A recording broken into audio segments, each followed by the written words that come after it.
Do I look like a fat bastard? Am I all right? No, you don't. All right. You're not. I hate seeing myself on video. You're lucky I like you, Viv. Good, okay. Hi, Viv. I'm Todd Bowie. My name is spelled Todd, T-O-D-D, B-O-W-I-E. Oh boy, yeah, sure. I've had a lot of roles in my career, and luckily it has been all audio related. I don't know how I pulled that off, but most of my life has been working in audio production. So I started as a musician and just playing in local bands up in New England. Did that for quite a few years in my younger years, out of high school and into my early adulthood. And luckily I was in a band back then that was fairly popular regionally.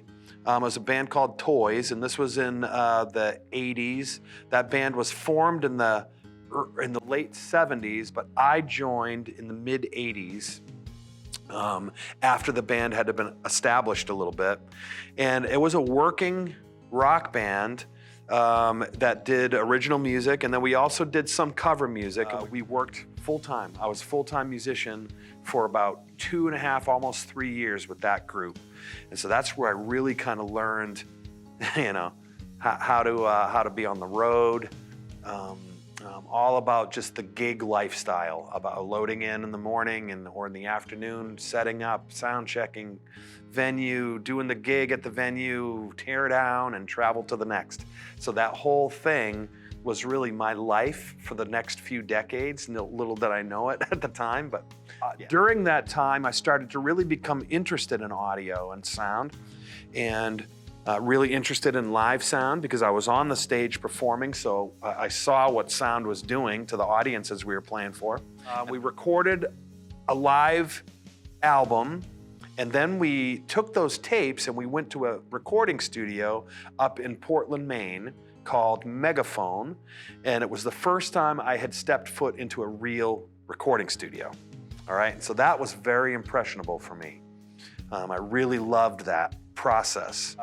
That was my first time being in a studio and being behind the glass and in front of the glass behind a board, and just that whole process was really cool to me. I really loved that. And I knew that that's kind of what I wanted to do for work, something in audio.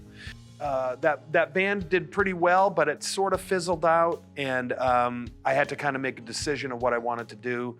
And so I took a job offer at a studio that I knew of in Los Angeles called Third Encore.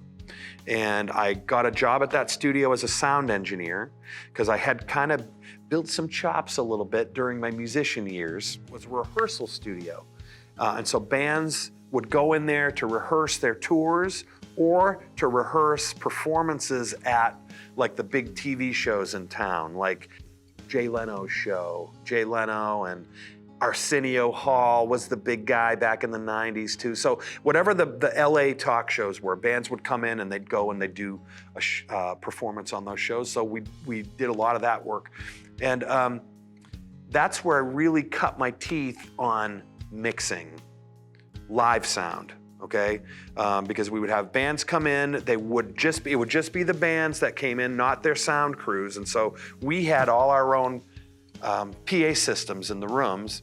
The bands would come in, they'd set up, and then someone like me would go into the room and mic up the band, put mics on everything, and then run sound so they could practice for the week or the month or however long they were in there. Bands. So these are more kind of national acts. And so with that came a little bit of pressure because I wasn't used to, going in and micing up Cheap Trick or Tom Petty's band or Ozzy Osbourne, people like that had a little bit of a name, and so there was that pressure that came with it too, and so that it was a really great place for me to kind of learn. Then come to find out, the studio that I worked at was owned by a member of the band The Eagles, a guy named Glenn Fry. He was one of the founders of the Eagles, and he was a silent partner in this studio venture. So that means he put up the money for it.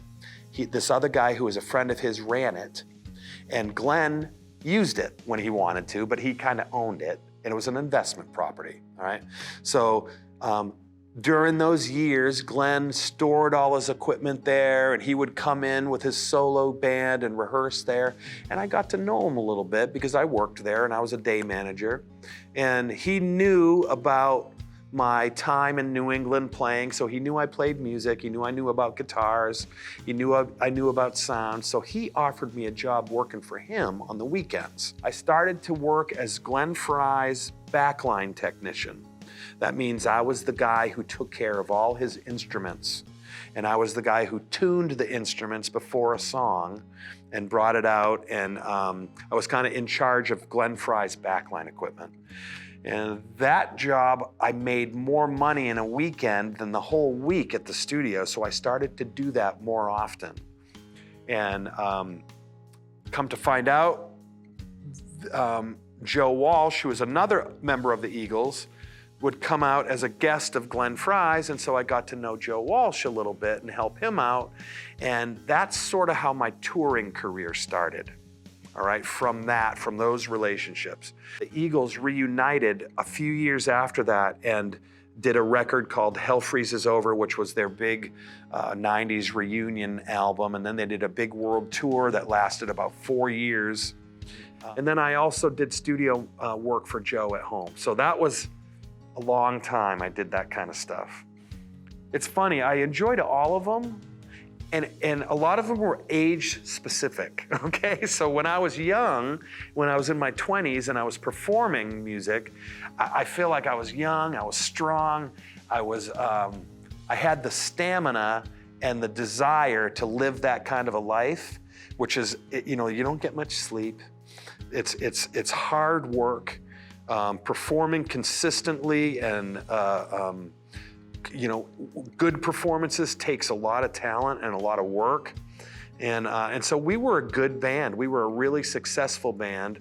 We didn't make it big, but we were a good, hardworking, working band in the United States, in the Northeast.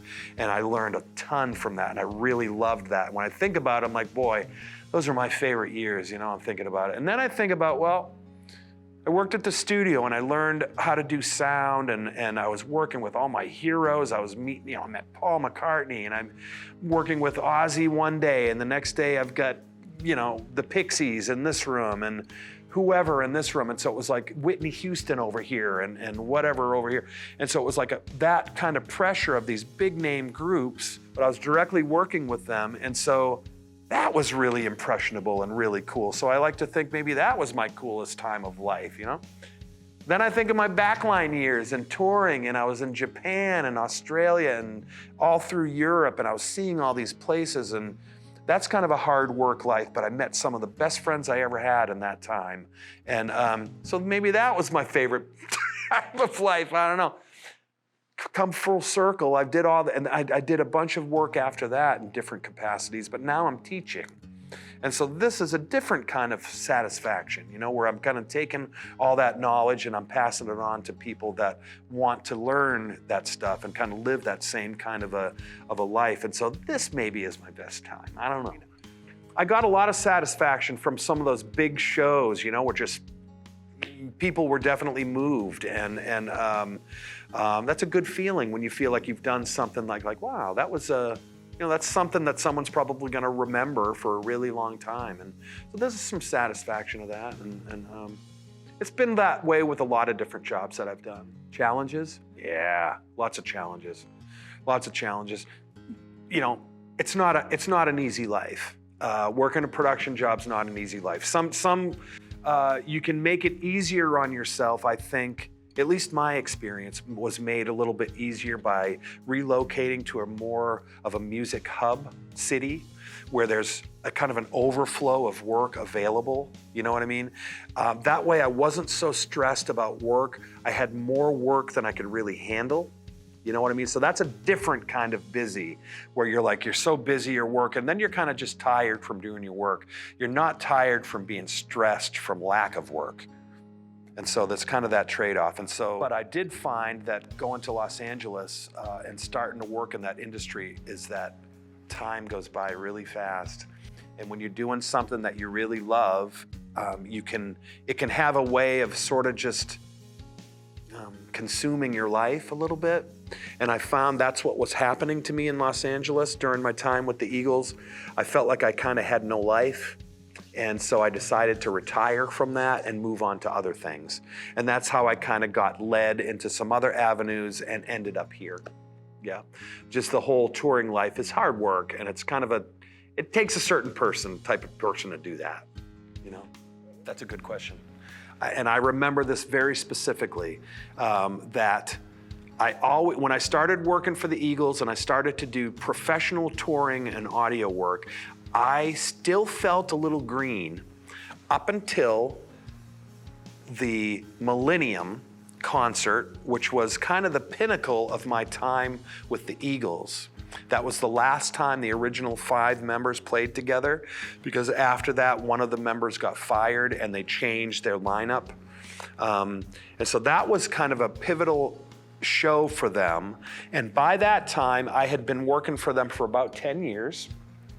And I had kind of ascended in that crew, so I was the most senior member of that crew. And I really felt that I knew what I was doing then. And it was easy for me. I knew what to do.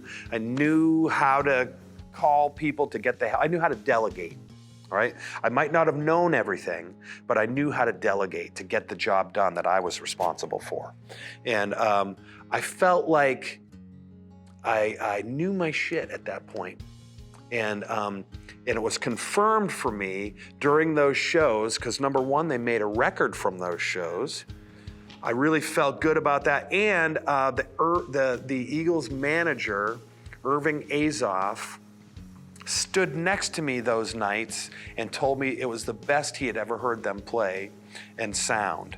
And so that meant a lot to me, because he had been around since they started in the early 70s. And I could tell he was genuine and he meant it. And so that really meant a lot to me, and I've always remembered that. Big stage, that was my moment that I felt, wow, you know, I just contributed a lot to a record that's gonna be successful because it's by them. It's a concert film, and it just, you know, I know that we pleased this giant audience at the stadium, so I really felt really good. My work after that time kind of lowered in, not prestige, but lowered in size. So I was working for more regional people than national people or international groups. But still, it was still important to me. Learn as much as you can, okay, about what interests you. Try to supplement your own learning. That means just learn what you can from everywhere you can. So you learn from your colleagues and people you're working with. You learn from doing your own research. You know, you learn from your own hands-on experience. Just try to learn as much as you can. And just remember that people like when you ask questions. You just have to pick the right time to ask the questions. You know, so wait for a good moment to ask. If you're working with someone who's a really experienced sound engineer and you see that they're busy, maybe don't overblow them with questions at that moment. Wait till you're sitting at lunch together, and you know, and it's more of a social thing. Then maybe tactfully ask for some advice. And most people remember when they were in your shoes.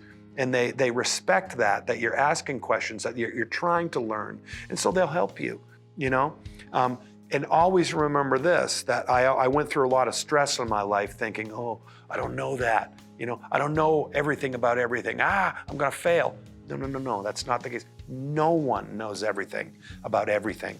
And so the people that succeed are the people that are curious and that are dependable, and that are you know, that they learn the right way to do things and they follow up on it and they're consistent with it. The people that think they know it all and don't ask questions are the ones that usually screw stuff up. So I don't really have any advice other than work hard, be cool, be kind to people, listen, be dependable, and be a good person, and you'll go far. Do you see that? Okay, good.